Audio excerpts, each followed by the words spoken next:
বাংলাদেশের চাকরি পরীক্ষাগুলোতে প্রতিযোগিতা অনেক বেশি। তবে বাংলাদেশ পরিসংখ্যান ব্যুরো পরিসংখ্যান সহকারী পদে মনে প্রতিযোগিতা সবচেয়ে বেশি হয়ে থাকে।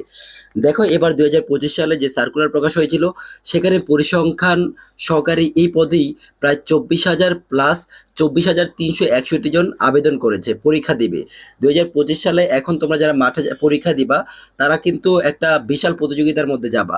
তো আমরা আজকের ভিডিওতে জানবো বাংলাদেশ পরিসংখ্যান ব্যুরো এই পরিসংখ্যান সহকারীর এই পদে পরীক্ষার সিলেবাস, এবং এই সিলেবাসটা যদি তুমি পড়ো, এই সিলেবাস অনুযায়ী যদি তুমি পড়াশোনা করো, যে কোনো পিডিএফ নাও কিংবা সাজেশন নাও, সেটা নিয়ে কোনো লাভ হবে না যদি তুমি সিলেবাসটা সম্পূর্ণরূপে না জানো। তো সিলেবাস জেনে যদি তুমি পরীক্ষার প্রস্তুতি নাও, সেক্ষেত্রে অবশ্যই লিখিত পরীক্ষায় ভালো রেজাল্ট করা সম্ভব। তো চলো আমরা আজকের ভিডিওতে পরিসংখ্যান ব্যুরোর পরিসংখ্যান সহকারী এই পদের সিলেবাস সম্পর্কে জানবো। আমরা স্ক্রিনে দেখতে পাচ্ছি থাম্বনেলটি। 2025 সালে 24,361 জন অ্যাপ্লিকেশন করেছে। বাংলাদেশ পরিসংখ্যান ব্যুরো এর পরিসংখ্যান সহকারী পদে নিয়োগ পরীক্ষার সাধারণত সিলেবাস নিচে দেওয়া হলো। এটি সাধারণত লিখিত ও মৌখিক পরীক্ষা, ভাইভা পরীক্ষার ভিত্তিতে হবে। এবার পরিসংখ্যান সহকারী পরীক্ষার সিলেবাস: বাংলায় 20 নম্বরের পরীক্ষা হবে। বাংলা 20 নম্বর পরীক্ষা হবে, ঠিক আছে? মানে বাংলা থেকে 20 নম্বর থাকবে। সেখানে তোমার বানান শুদ্ধিকরণ ও উচ্চারণ শুদ্ধিকরণ থাকবে, বাক্য গঠন থাকবে, পরিবর্তন থাকবে, সমার্থক বিপরীত শব্দ থাকবে, কারক বিভক্তি থাকবে, প্রবাদ প্রবচন থাকবে, অনুবাদ ইংরেজি থেকে বাংলা থাকবে। এই টাইপের কোশ্চেনগুলো তোমরা বাংলা থেকে পড়বা, তাহলে 100% তোমরা কমন পাবা। দেখো, আমি যেগুলো বলতেছি সেগুলো খাতায় নোট করে ফেলো সাথে সাথে, তারপর তোমরা পরীক্ষার জন্য প্রস্তুতি নিবা।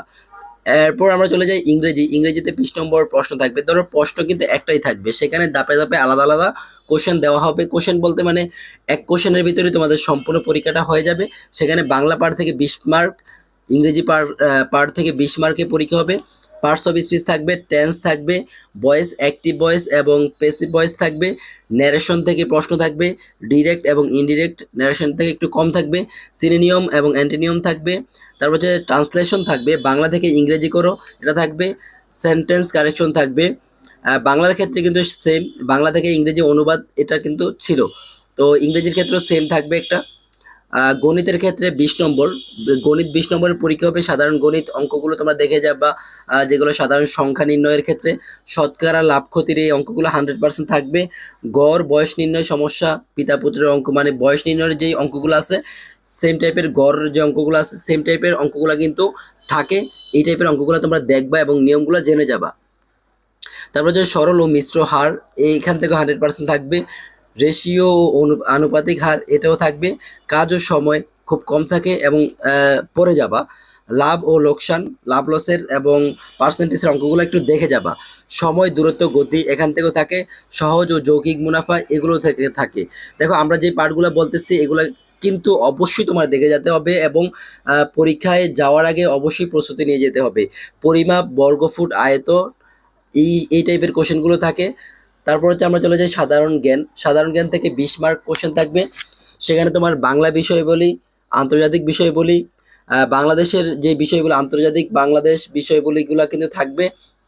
এখানে আমাদের বাংলাদেশের সমসাময়িক যে বিষয়গুলো সেগুলো তো দেখবাই, সাম্প্রতিক যে ঘটনাগুলো আছে সেগুলো দেখবা, আন্তর্জাতিক সমসাময়িক বিষয়গুলো দেখবা, পাশাপাশি আন্তর্জাতিক বিষয় সম্পর্কে ধারণা নিয়ে যাবা। বাংলাদেশের সংবিধান এবং সরকার ব্যবস্থা নিয়ে ধারণা নিয়ে যাবা। জাতিসংঘ, সার্ক এবং ওআইসি নিয়ে ধারণা নিয়ে যাবা। যাই হোক, বিবিএস ও পরিসংখ্যান বিষয়ক সাধারণ ধারণা নিয়ে যাবা। সেক্ষেত্রে তোমরা অবশ্যই কমন পাবা। 5 নম্বর হচ্ছে পরিসংখ্যান ও কম্পিউটার বিষয় থেকে 20 মার্ক থাকবে। সেখানে তোমাদের 100 মার্কের কিন্তু পরীক্ষা হচ্ছে মোট। পরিসংখ্যান ও কম্পিউটার বিষয় থেকে 20 মার্ক।